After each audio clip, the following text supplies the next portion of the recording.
Hey, welcome back to another ballistics gel test. I've got another 30-30 load for you today. In case you can't tell, I really like the 30-30. Today we're going to be shooting Winchester PowerPoint 170 grain. And here is the box for that 170 grain 30-30 Winchester PowerPoint load. I love the artwork Winchester is putting on their boxes these days. Let's flip it around. There is the factory manufacturer literature. You can pause and read that if you would like. Let's go ahead and open it up and take a look at the ammo itself. So, per Winchester, it always comes in these styrofoam containers, nothing wrong with that. For some reason, Winchester primers are always pretty mixed looking, like dingy and clean, but whatever. And here is a look at one of the cartridges. Looks pretty good, nothing wrong with it. And my test rifle today is going to be my 1980s vintage Glenfield Model 30A, basically a Marlin Model 336. It has a 20-inch barrel up top. I have a vintage Leopold M8 4X scope. And bringing up the rear, of course, I have one of my Mason leather cartridge cuffs. I've got the caliber stamped into it right there.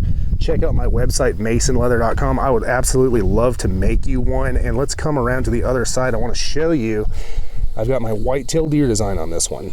We'll be taking 3 shots from 100 yards, firing into 10% ballistics gel that has been calibrated to meet the FBI's ballistics testing protocol. And while ballistics gel isn't an exact proxy for big game, it does provide a repeatable medium through which to test various bullets and ammo against each other. After the shots, we'll examine bullet expansion, weight retention, penetration, and velocity.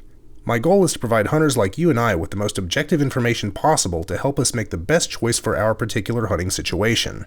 The ballistics gel in this video has been sourced from Clear Ballistics. You can find a link in the description. So let's go ahead and shoot it.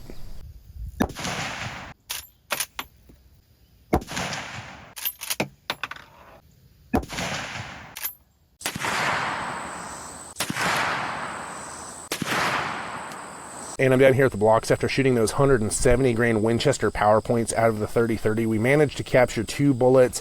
One of my shots did veer out the side of the first block, but the 2 we did get got some really good penetration. We got one at about 25.5 inches and another at 26 inches.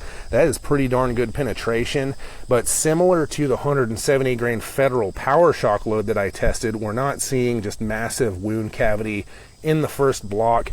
Not unexpected with a 30-30. We're dealing with lower velocity, especially with a 170 grain bullet. This isn't just a shock and awe type load. And let's take a look at the velocities for that Winchester PowerPoint 170 grain out of the 30-30. Our high was 2123, our low was 2103, and our average was 2116. And here we're looking at those Winchester PowerPoint 170 grain bullets fired out of the 30-30. First, we'll talk about weight retention. We saw 160 and 164 grains respectively for an average of 162 grains retained weight. And that works out to 95% weight retention, so it's way up there, and I'm really happy with it, especially for a budget bullet like this. And now I'll talk about expansion, and funny enough, both of these bullets came in at exactly 0.57 inches expanded diameter, so that is our average. That works out to 1.9x expansion. That's just a hair less than the 2x expansion that I like to see from hunting bullets at 100 yards, but it's nothing to scoff at either. Realistically, you're not going to see much difference between this and something that expands a little bit more. And now on to velocity. Our high velocity was 2123, our low was 2103, for an average of 2,116 feet per second, versus the factory build velocity of 2,200 feet per second. We came in a bit slow, 84 feet per second to be precise, versus the average we got.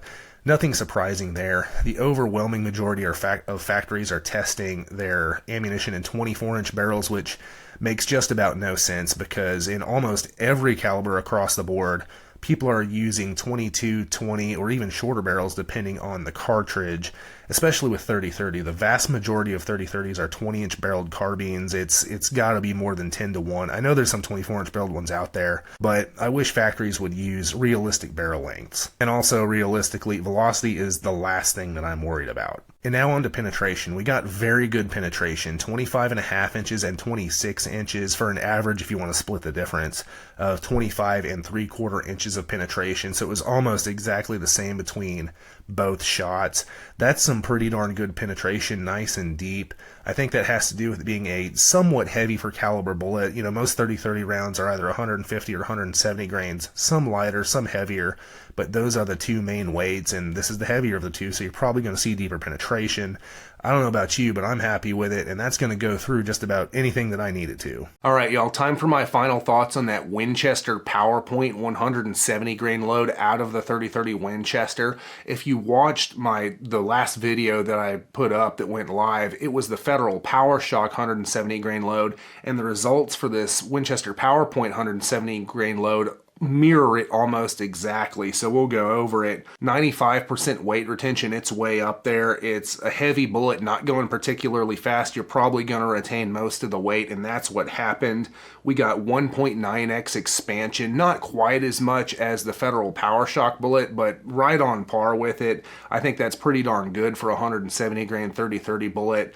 Velocity wise, last thing that I'm worried about, we came in 84 feet per second slow. That's actually not that bad compared to a lot of other ammos that I've tested, so I'm actually kind of happy with that. And then penetration wise, this stuff goes deep, 25 3/4 inches on average. That's right there on par with other 170 grain 30-30 loads that I've tested.